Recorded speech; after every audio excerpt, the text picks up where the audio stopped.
The broad changes affecting businesses and healthcare amid the global pandemic will likely have a lasting impact. One America's Jen Pellegrino has more.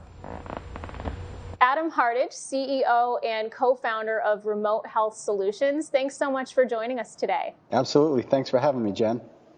Yeah, it's great to see you again, Adam. So as a small business owner, I know that you are a strong advocate of reopening the economy. The president announced yesterday that phased plan. Yep.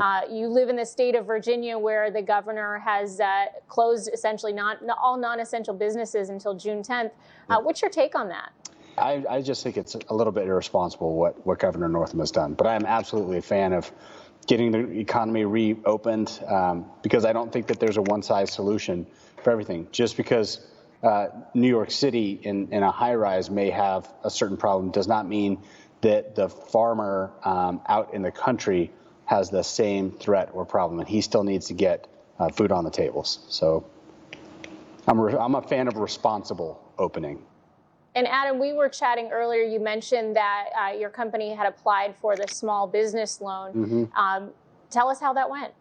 Well, to the best of our knowledge, we will not be getting one. I guess all the money has run out. And so at the end of the day, you've got the Democrats holding the rest of the country hostage as the Republicans have tried to bump up the amount of funds available. And as long as we give them the Green New Deal and all kinds of other crazy things that the Democrats want, maybe we'll be able to bail out small businesses. If not, then I think Nancy Pelosi and Chuck Schumer are going to hold the country hostage. And that's really a shame.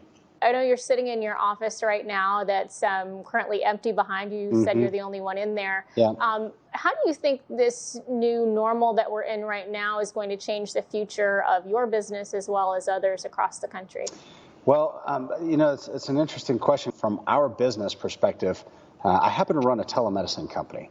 So when this thing hit, and ever since then, we've been running almost 24/7, busy, trying to grow and support and help and alleviate as much stress on the medical infrastructure around the country as possible.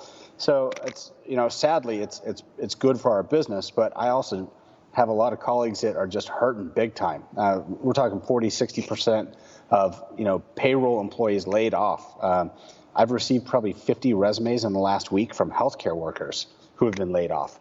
Now, that's ironic. That is unusual. Healthcare workers in a time when we need them more than ever. Mm-hmm. Well, it's very interesting because my chief medical officer is a practicing ER physician.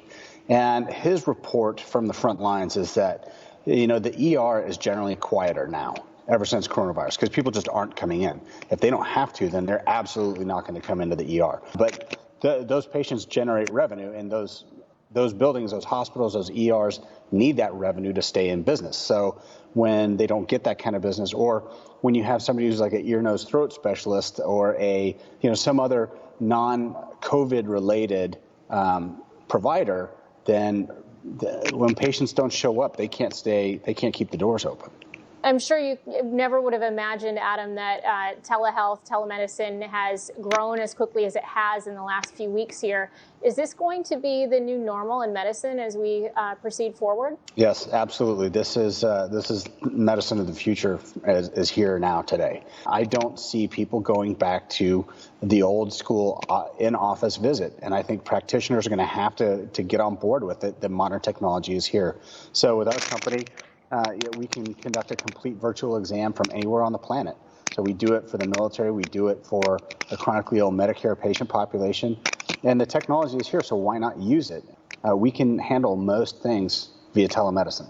Adam, we are very grateful for all that you and your team are doing. Hope that you continue to stay well, and hoping in the future that these Skype interviews won't be the new norm, because we'd love to have you in studio sometime. Thanks, Jen. I really hope so too. I look forward to that day, and I got to tell you, it's going to be a happy day for everybody when we all get together again. So it sure will be. Adam Hardage of Remote Health Solutions, thank you so much. Thanks, Jen. Stay safe, stay healthy.